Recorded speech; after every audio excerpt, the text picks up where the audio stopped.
नमस्कार दोस्तों, आपका स्वागत है हमारे official YouTube channel new Mahindra coaching institute में। आज हम परसेंटेज विषय पे आगे की चर्चा करेंगे।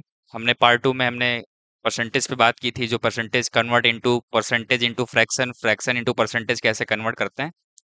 आज हम थोड़ा-सा और आगे बात करेंगे और चीज़ों को रिवाइज़ हम कर लें, कि पहले हम परसेंटेज को फ्रैक्शन और फ्रैक्शन टू परसेंटेज हम लोग कैसे याद रखें। तो हम थोड़ा-सा रिवाइज़ करते हैं जो हमने पिछला पढ़ाया था। 16 2/3% इज इक्वल टू आपने पढ़ा है 1/6। 7 1/7% इज इक्वल टू आपने पढ़ रखा है कि ये होता है आपका 1/14। हम रेंडमली चीजों को लिख रहे हैं, हम सीरियल वाइज नहीं लिख रहे हैं। 14 2/7% इज इक्वल टू आपका होता है 1/7। ये चीजें आपको याद होनी चाहिए। अब ये नहीं कि हम पेपर में बैठ के निकाल रहे हैं 1/7 इंटू 100, 100/7 फिर डिवाइड कर रहे हैं, ऐसे नहीं करना आपको। फिर जो आपका 1/9 होता है, 1/9 का मतलब ये जो आपका 1/9 अगर फ्रैक्शन लिखा हुआ है, इसको हम लोग क्या लिखते हैं, ये होता है आपका 11.11%। सिर्फ हम रिवाइज कर रहे हैं बस। 1/10 आपको पता है कि ये क्या होता है, आपका 10% होता है। 1/11 क्या होता है, ये आपका होता है 9.09% हो गया। ठीक है। 1/12 जो हो गया, ये आपका होता है कितना, 8 सही 1/3%। और जो आपका 1/8 होता है, ये होता है 12 सही 1/2%। अब मान लो पेपर में आपका ये लिख के आ गया 212 1/2%। अब ये फ्रैक्शन हमको नहीं याद है, तो हमने ये भी बताया था कि जब आपके बड़े परसेंटेज आ जाते हैं तो उसको आप ब्रेक कर सकते हो। अब ब्रेक कैसे करना है भाई, ये आपको लिख लिया यहाँ पर 200% प्लस 12 1/2%। ये हो गया आपका 2, मतलब 200% की वैल्यू 2 होती है, प्लस 12 1/2% की वैल्यू होती है आपकी 1/8, और ये हो जाएगा आपका 8 2 जा 16 और ये 17/18। This is the value of 212 1/2% is equal to 17/8। थोड़ा सा हम आगे चर्चा करते हैं।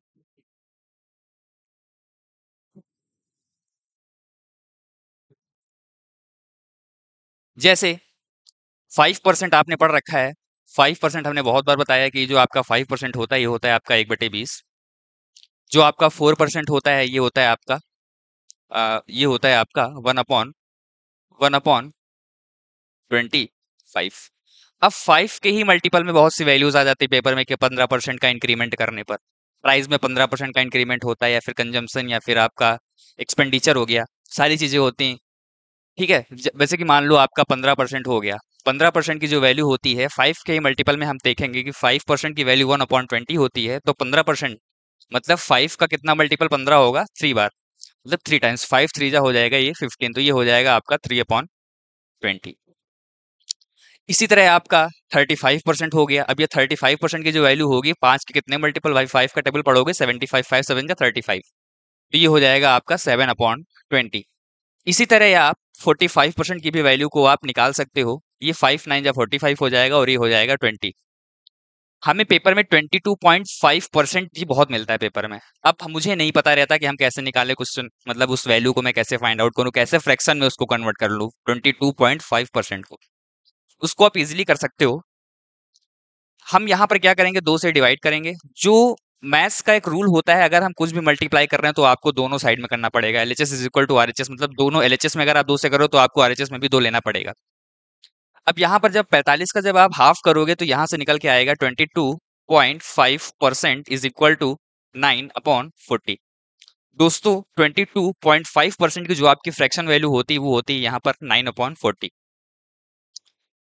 अब बहुत सी वैल्यूज होती हैं, धीरे धीरे चर्चा करेंगे, और धीरे धीरे हम डेली 10 मिनट 5 मिनट हम परसेंटेज पे चर्चा करेंगे, और आपको इसी तरह रिवाइज करना है। मैंने बताया था कि 1/17 जो होता है, 1/17 जो आपका फ्रैक्शन होता है, इसकी वैल्यू क्या होती है।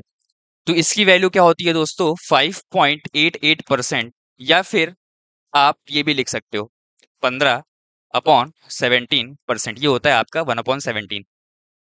1/16 दोस्तों, जो आपका 1/16 जो फ्रैक्शन होता है, इसका जो आपका परसेंटेज वैल्यू होता है, ये होता है आपका 6 1/4%। आपको डायरेक्ट याद रखना है।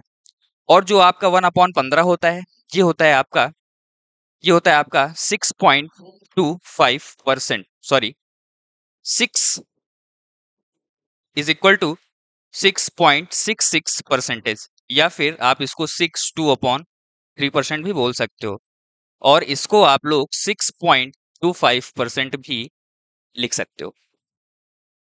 दोस्तों आगे हम और चर्चा करते हैं और हम देखते हैं परसेंटेज को हम कैसे निकाल सकते हैं।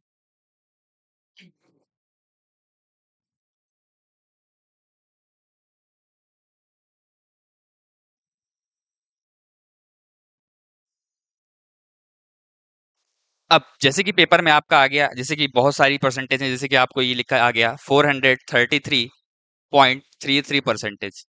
अब ये हमें नहीं समझ में आ रहा होता है कि ये वैल्यू क्या होती है। आप इसको ब्रेक कर दें, उसी तरह वही सेम चीज करना है आपको। 400% प्लस ये हो गया आपका 33.33%, और जो आपका 400% हो गया ये आपका हो गया 4, और ये हो गया आपका 1/3। 4 3 12, और ये हो गया आपका 13/3। फ्रैक्शन किसका? 433.33% की जो आपकी फ्रैक्शन वैल्यू निकल के आएगी वो आपकी निकल के आएगी 13/3। दोस्तों ये जो वैल्यूज होती हैं आपकी परसेंटेज, मतलब कन्वर्ट परसेंटेज इनटू फ्रैक्शन आपको करना है, इनका बहुत यूज होता है। अभी हम आगे ए बी रूल्स पढ़ेंगे कि ए की इनकम बी की इनकम से 25% बढ़ रही है, तो बी की इनकम ए की इनकम से कितने परसेंट कम होगी, हम कैसे करेंगे। आप बेसिक से भी कर सकते हो, लेकिन आज की डिमांड जो है पेपर में वो आपका टाइम कम लगना चाहिए। Time with in second question को सॉल्व करना है। आप अभी आगे क्वेश्चन में चर्चा करेंगे, उस तरह के क्वेश्चन आज हैं यहाँ पर। तो आइए हम अब टाइम ना वेस्ट करते हुए आगे हम क्वेश्चंस पे चर्चा करते हैं।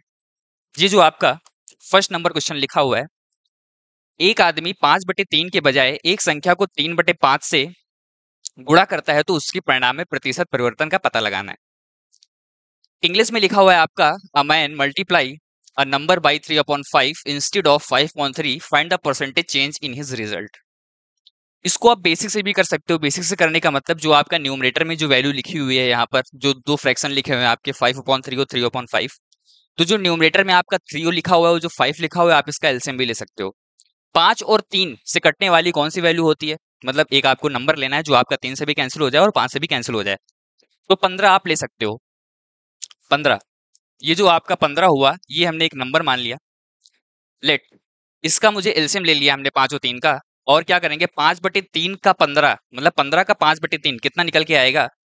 15 का 5/3 जो निकल के आएगा वो कितना निकल के आएगा? 3 5 जा 15, और ये हो गया आपका, ये हो गया आपका 25।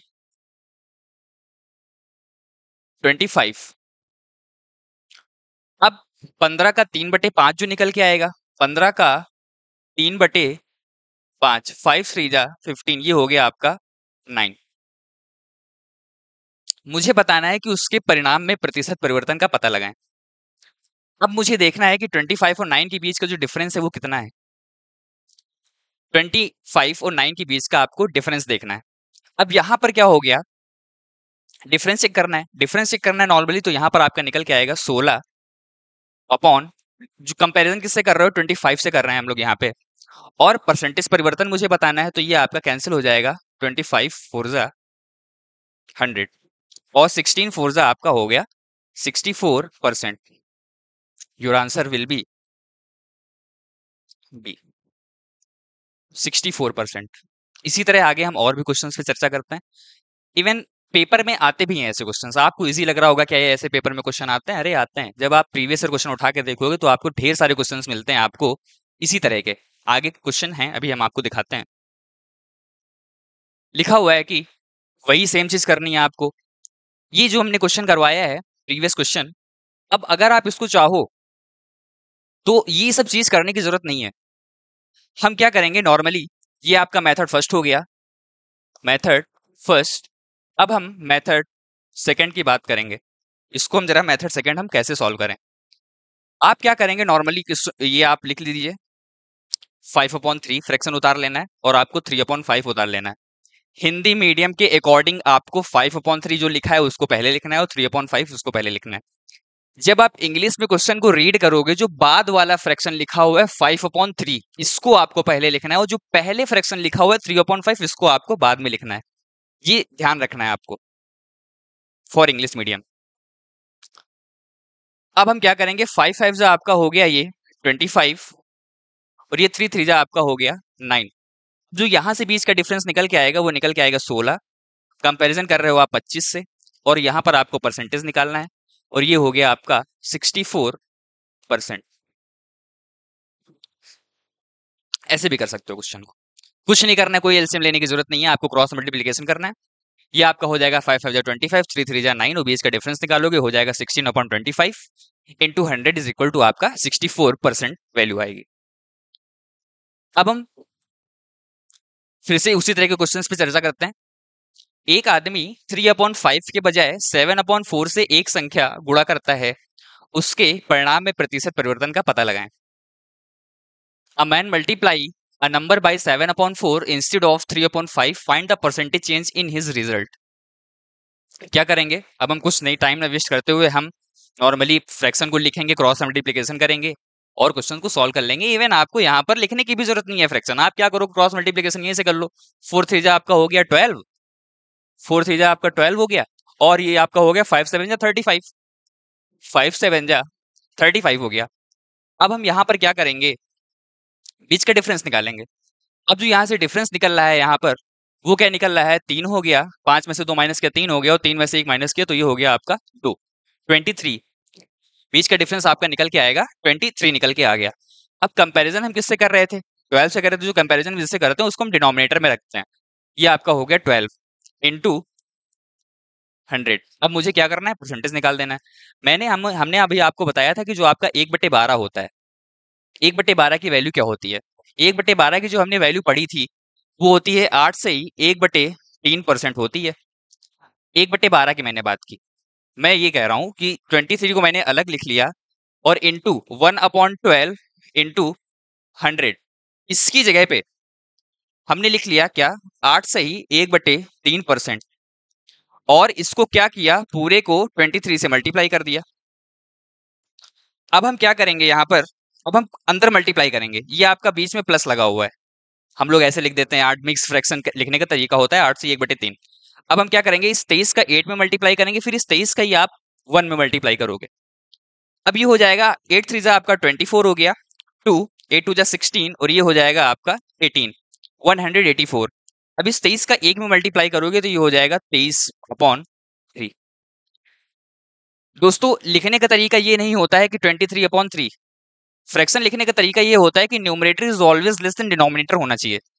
अब हम यहाँ पर क्या करेंगे, इसको सॉल्व करेंगे कि 23 मतलब कितनी बार कट रहा है, मतलब क्वोशंट कितना आ रहा है, तो 3 7 21 हो गया, तो क्वोशंट यहाँ पर जो आपका भागफल है वो आपका 7 आया, जो क्वोशंट आया है वो आप क्या करोगे, 184 में आप 7 को ऐड कर दोगे। 184 में जब आप 7 ऐड करोगे तो ये हो जाएगा आपका 191, और उधर जो आपका रिमाइंडर बचा था 3 7 21, और जो आपका रिमाइंडर यहाँ पे बचा है 2, इस 2 को क्या करोगे, आप यहाँ पर लिख दोगे, और ये आपका आंसर हो गया 191 2/3, बी नंबर आपका आंसर है। अब हम आगे फिर से देखते हैं क्वेश्चंस को। दोस्तों आ रहा होगा समझ में, आप वीडियो को आप बैक करके, आप अगर नहीं समझ में आया होगा तो आप फिर से देख सकते हो हमने कैसे क्वेश्चन को सॉल्व किया, और कैसे हमने स्टेप्स, हमने क्या क्या किया है, यहाँ पर कैसे किया है क्वेश्चन को। और ये सब लिखने की जरूरत नहीं है, अभी हमने स्टार्टिंग में आपको बताया, ये आपका तो डायरेक्ट हो जाएगा अगर आप प्रैक्टिस में आ जाओगे। अब आगे देख रहे हो दोस्तों, वही क्वेश्चन है जो हमने कराया, अब पेपर में आते हैं, हमने इसीलिए ये क्वेश्चन को रखा है।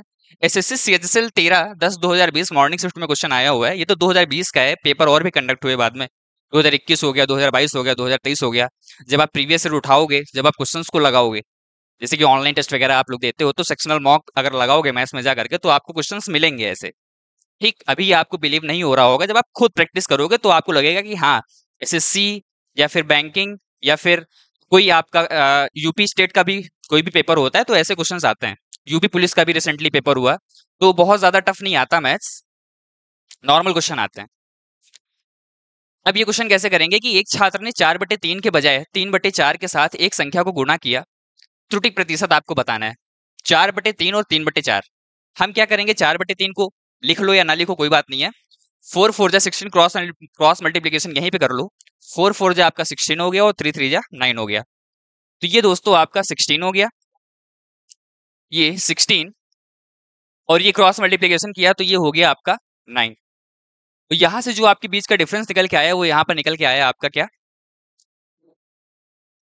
7/16 ठीक है। एक छात्र ने 4/3 की बजाय 3/4 के साथ एक संख्या को गुणा किया तो त्रुटि प्रतिशत क्या है? अब हम क्या करेंगे, हमने आपको बताया था कि 1/16, इसीलिए हमने कहा था कि सारी परसेंटेज आपको याद कर लेनी है। ठीक, अब यहाँ पर हम डिवाइड नहीं करेंगे, डिवाइड करने से बचेंगे। भाई हमने क्यों याद किया? जो हम अभी अब तक आपको बता रहे हैं कि भाई fraction into percentage, percentage into fraction याद कर लो, ये आपका आगे यूज आएगा। आखिर यूज कहाँ पे आएगा? तो हम उसका यूज भी करें, बिल्कुल करें। तो यहाँ पर ये आपका 7/16 ना मानते हुए हम इसको मान ले रहे हैं कि यहाँ पे लिखा हुआ है 1/16। 7 को हमने अलग कर लिया अभी थोड़ी देर के लिए, तो ये लिखा हुआ है 1/16 इंटू 100। तो जो आपका 1/16 होता है, हमने भी आपको बताया कि जो आपका 1/16 होता है, ये होता है आपका, ये होता है आपका 6.25%, ये होता है।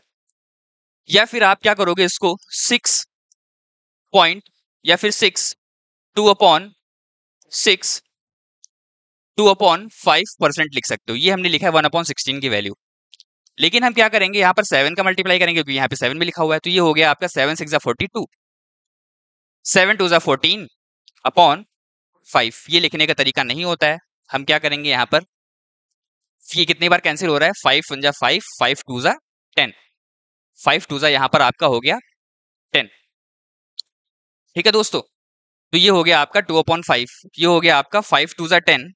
तो 5 2 10 हो गया, तो यहाँ पर आपका निकल के आया 5 2 10। तो ये हो गया आपका 44.4/5, ये भी लिख सकते हो।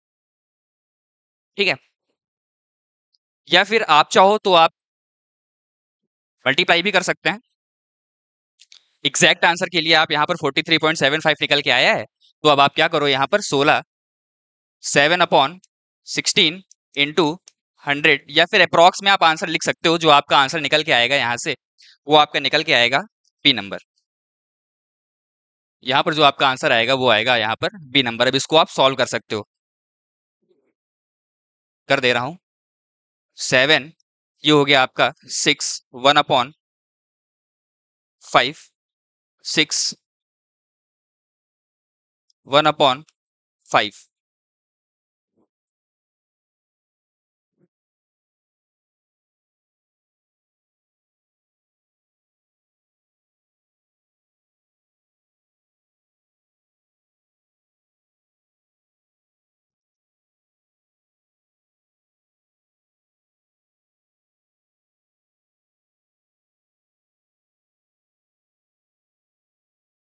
ये दोस्तों 43 पॉइंट आपका यही वाला आंसर निकल के आएगा। हमने इसको भाग करके लिख लिया है। ठीक है, अब हम आगे बात करते हैं। अब हम देखेंगे क्वेश्चन। ये क्वेश्चन कैसे होगा, 180 के 15% में क्या जोड़ा जाना चाहिए ताकि योग 360 के 20% के बराबर हो। वही सेम चीज करना है आपको। 15% में भी आपको बताया कि जो आपका 5% होता है वो आपका 1/20 होता है। तो आपका यहाँ पे 15% जो होगा वो यहाँ पर क्या होगा, 15% जो होगा यहाँ पर वो आपका होगा 3/20। तो आप डायरेक्ट क्वेश्चन लिख लो यहाँ पर, डायरेक्ट 180 गुड़े 15% हम नहीं लिख रहे हैं यहाँ पर, और हम इसको लिख ले रहे हैं आपका 3/3 ये हम लिख ले रहे हैं 20, 3/20 लिख ले रहे हैं। प्लस क्या जोड़ा जाए, मतलब हमने यहाँ पे लिख लिया ए, क्या जोड़ा जाए, क्या जोड़ा जाना चाहिए ताकि योग 360 के 20% के बराबर हो। 360 के 360 के 20% के बराबर हो। तो जो आपका 20% का जो आपका फ्रैक्शन होता है वो आपका क्या होता है, 1/5। तो ये हो जाएगा आपका 5 7 35, और ये हो जाएगा 5 2 10, और ये क्या हो जाएगा आपका 2 9 18। तो ये हो जाएगा आपका 27 plus a is equal to 72। A is equal to, यहाँ से आप क्या करोगे, 27 माइनस 27 करोगे, 72 माइनस 27। तो ये जो आपका निकल के आएगा, यहाँ पे निकल के आएगा आपका 5, और इधर क्या हो जाएगा आपका 6 में से 2 माइनस करोगे तो ये आपका निकल के आएगा 45। D number answer. अब हम आगे और चर्चा करेंगे भाई, अब क्वेश्चन कैसे बनते हैं आपके पेपर में। अब ये तो टाइप हो गया, इस तरह के क्वेश्चंस कैसे आते हैं। अब एक एबी रूल होता है। एबी रूल का मतलब जैसे कि ए की इनकम 5% बढ़ रही है, ए की इनकम बी की इनकम से 5% बढ़ रही है, तो बताओ बी की इनकम ए की इनकम से कितने परसेंट कम होगी। इस टाइप के क्वेश्चन आते हैं पेपर में। या फिर क्वेश्चन कैसे आते हैं, जो आपका price into consumption is equal to आपका एक्सपेंडिचर होता है। प्राइस और कंजम्पशन, मतलब प्राइस में इतने परसेंट का इंक्रीमेंट किया जाए, ठीक है, प्राइस में 5% का इंक्रीमेंट किया जा रहा है तो कंजम्पशन कितने परसेंट कम करना होगा जिससे एक्सपेंडिचर पे कोई फर्क ना पड़े। इस तरह के क्वेश्चन हम लोग कैसे करते हैं। ठीक, जैसे कि आपने पढ़ रखा होगा, क्या आपने ये पढ़ रखा होगा कि जो आपका price into consumption is equal to expenditure. अभी हम लोग बहुत विस्तृत चर्चा करेंगे इस पे, एक्सपेंडिचर इस क्वेश्चन कैसे आते हैं। आपसे कहेगा कि चावल की कीमत में 25% का इंक्रीमेंट हो रहा है तो कंजम्पशन मुझे कितना कम करना चाहिए कि खर्चे पर कोई प्रभाव ना पड़े या फिर एक्सपेंडिचर पे कोई प्रभाव ना पड़े। ऐसे क्वेश्चन है, हम देखते हैं क्वेश्चन के थ्रू ही देखते हैं हम लोग। यहाँ पे लिखा हुआ है कि ए की आय बी की आय से 25% अधिक है तो बी की आय ए की आय से कितने प्रतिशत कम है। वैसे तो इसको आप लोग चाहो तो बेसिक से कर सकते हो, बेसिक से ना चाहो तब भी हम बताते हैं कैसे करना है आपको। पेन भी उठाने की यहाँ पे जरूरत नहीं है, आप क्वेश्चन पढ़ते ही पढ़ते आप क्वेश्चन को सॉल्व कर दोगे कि हाँ इसका आंसर ये आना है। लेकिन अभी स्टार्टिंग में बता रहा हूँ कि ये जो आपका ए मैंने मान लिया ये आपका ए है, ये बी है। अभी हम बेसिक से चर्चा करेंगे कि ए की आय बी की आय से 25% अधिक है। ए की जो आय है वो बी की आय से, ये दोस्तों आपका बी लिखा हुआ है, ए की जो आय है वो बी की आय से 25% अधिक है। तो मतलब इसको हमने ये मान लिया 100, बी की आय से 25% अधिक है तो मतलब ये हो गया आपका 125। फिर लिखा हुआ है कि बी की आय ए की आय से कितने प्रतिशत कम है। बी की आय ए की आय से, कंपैरिजन किससे हो रहा है, ए से, तो डिनोमिनेटर में क्या रखोगे 125। तो ये हो गया आपका 25 अपॉन 125 इंटू 100। ये हो गया आपका 25 25 125, ये हो कट गया 5 2 10, तो ये निकल के आएगा आपका 20%।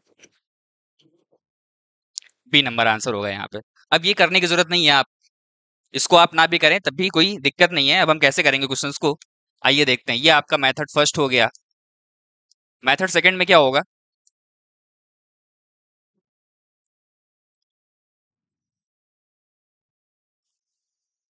कुछ भी लिखने की जरूरत नहीं है। यहाँ पे लिखा हुआ है आपका ए की आय बी की आय से 25% अधिक है, तो 25% का जो फ्रैक्शन होता है वो आपका होता है 1/4। इसीलिए हमने कहा था ये सब याद कर लो, अभी आगे सबका यूज होगा। ये होगा आपका 1/4, ये हो गया आपका 1/4। 25% की जो आपका फ्रैक्शन वैल्यू है वो है 1/4। अधिक है, अधिक का दोस्तों मतलब यहाँ पर अधिक का मतलब होगा, हम यहाँ पर क्या लिखेंगे, प्लस लिखेंगे।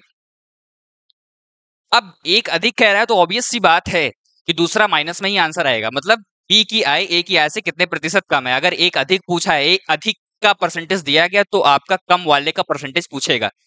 तो मतलब यहाँ जो निकलेगा निकलेगा वो यहाँ पे प्लस है, यहाँ पे क्या हो गया आपका माइनस हो गया। अब हम क्या करेंगे कि ए की आय बी की आय से 25% अधिक है, मतलब आय 4 से कितनी हो गई बढ़ के 1 5 हो गई, तो मतलब यहाँ पर कितना हो गया आपका 1/5 हो गया। फिर बी की आय ए की आय से कितने प्रतिशत कम है, तो हमने बताया था कि 1/5 जो आपका फ्रैक्शन होता है, इसका जो परसेंटेज वैल्यू होता है वो आपका होता है 20%। तो आप डायरेक्ट यहां से जा करके आंसर दे सकते थे 20%, वही आपका क्या होगा आंसर। करते हैं अब भैया, जिसको याद होगा ये परसेंटेज का फ्रैक्शन क्या होता है वो तो क्वेश्चन को कर देगा। 2 सेकंड 3 सेकंड में कुछ नहीं करना है भाई, 16 से ही 2/3% धीमी है, धीमी है तो मतलब -1/6 हो जाएगा। अगर एक तरफ -1/6 होगा तो मैंने आपको बताया है कि आपसे पूछेगा क्या, तो शताब्दी राजधानी से कितने प्रतिशत तेज है, तो दूसरा वाला जो आंसर होगा वो प्लस में होगा। तो -1/6 तो मतलब 6 में से 1 माइनस करोगे तो उधर आपका क्या हो जाएगा +1/5। और +1/5 जो निकल के आएगा, +1/5 का जो आपका परसेंटेज वैल्यू होता है वो आपका क्या होता है 20%। आपका आंसर कौन सा हो जाएगा, बी। आइए देखते हैं। 16 2/3% इज इक्वल टू आपका होगा 1/6। ये याद होना चाहिए आपको। अब 16 2/3% की जो वैल्यू है यहाँ पर है 1/6, धीमी है, धीमी का मतलब यहाँ पे माइनस। तो दूसरा वाला, तो शताब्दी राजधानी से कितने प्रतिशत तेज है, तो माइनस करोगे, तो माइनस करोगे तो मतलब क्या करोगे, 6 में से 1 माइनस करोगे तो ये हो जाएगा आपका 1/5। तो जो 1/5 का जो आपका परसेंटेज वैल्यू होता है वो आपका होता है 20%। सिंपल। 9 नंबर क्वेश्चन हम बात करते हैं। देखो ऐसे क्वेश्चन आते हैं पेपर में। एसएससी सीएचएल 15/10/2020 को क्वेश्चन आया हुआ है। कुछ नहीं करना है, वही जो हम करते आ रहे हैं सेम वही चीज करना है आपको इसमें। अब लिखा हुआ है इस क्वेश्चन में, लिखा है कि रीता की आय से 15% कम है, तो रीता की आय से कितने प्रतिशत अधिक होगी। 15% कम का मतलब दोस्तों, जो आपका 15% जो लिखा हुआ है इसका जो आपका फ्रैक्शन वैल्यू होता है, ये होता है आपका 3/20। 3/20 होता है। 15% कम है, कम का मतलब यहाँ पर आपका माइनस लग गया, तो यहाँ पर आपका प्लस लगना है। तो यहाँ पर जो वैल्यू निकल के आएगी, मतलब 20 में से जब 3 माइनस करोगे तो इधर लिखोगे आप 1/17। 1/17 लिखोगे, ठीक है। लेकिन 1/17 तो लिखोगे, लेकिन यहाँ पे न्यूमरेटर में आपका 3 लिखा हुआ है, तो आपको 3 भी लिखना पड़ेगा यहाँ पे, ये 3। इसकी वैल्यू आपको बतानी है। तो भाई 1/17 की जो आपकी वैल्यू होती है इंटू 100, ये आपने पढ़ रखा है 515/17, ये होती है। लेकिन हम क्या करेंगे, 3 से मल्टीप्लाई भी करेंगे। हम यहाँ पर 3 से मल्टीप्लाई करेंगे क्योंकि यहाँ पे न्यूमरेटर में आपका 3 लिखा हुआ है। तो ये हो जाएगा 5 या 15, ये हो जाएगा 45/17। ये 2 बार कट भी रहा है, तो आप क्या करोगे यहाँ पर 17 2 जा 34, तो मतलब क्वोशंट आपका यहाँ पे निकल के आया 2। ये 15 में क्या करोगे, ऐड करोगे, तो ये हो जाएगा आपका 17 2 जा 34, 34 17 2 जा 34, तो यहाँ से आपका निकल के आएगा ये 11 1 अपॉन, मतलब 7 17 सही 11/17।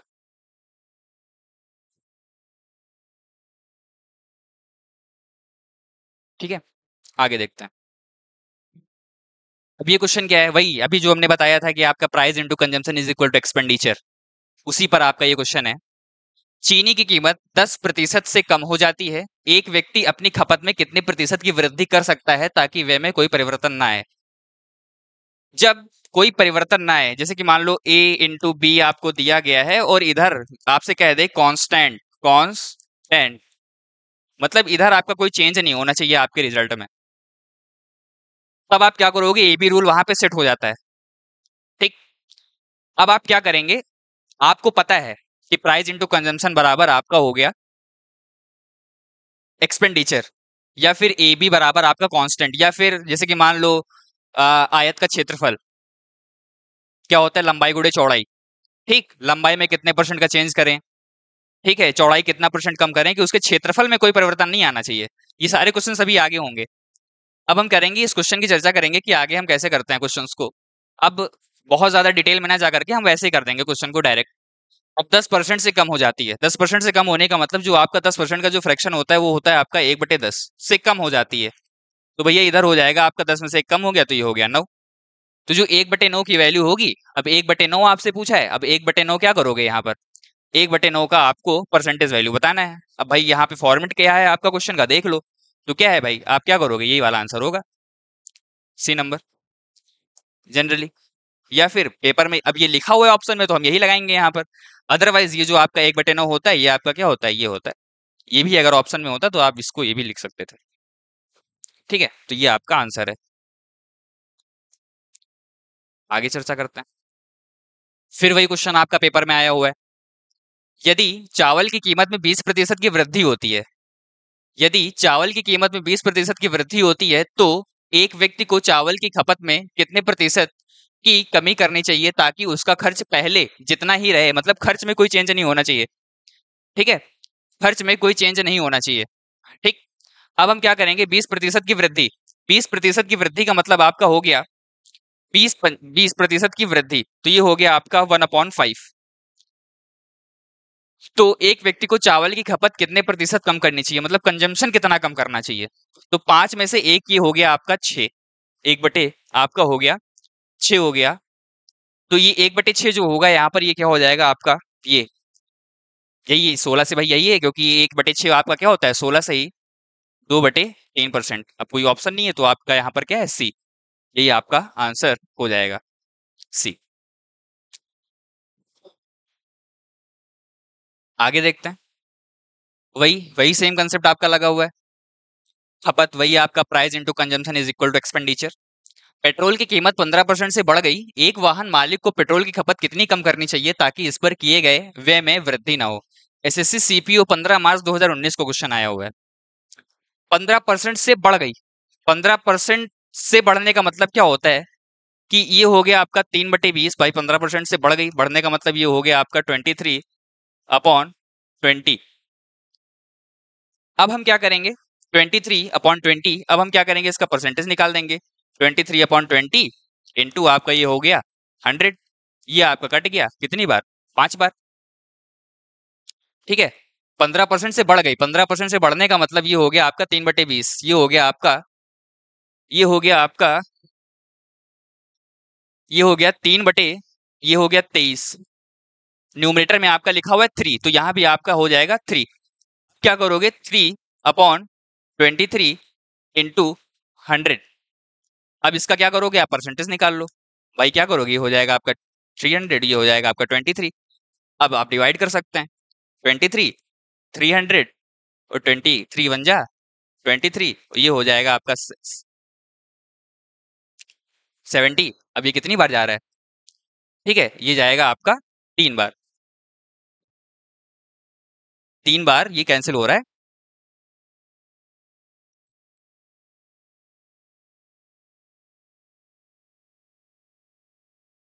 3 बार कैंसिल हो रहा है, तो मतलब आंसर आपका ये आएगा। ठीक है। यहाँ पर हो जाएगा आपका 69। यहाँ पर आपका रिमाइंडर बचेगा, तो ये हो जाएगा आपका 13 सही 1/23%। ये आपका आंसर है सी नंबर। ठीक है दोस्तों, लाइक शेयर सब्सक्राइब करें। धन्यवाद।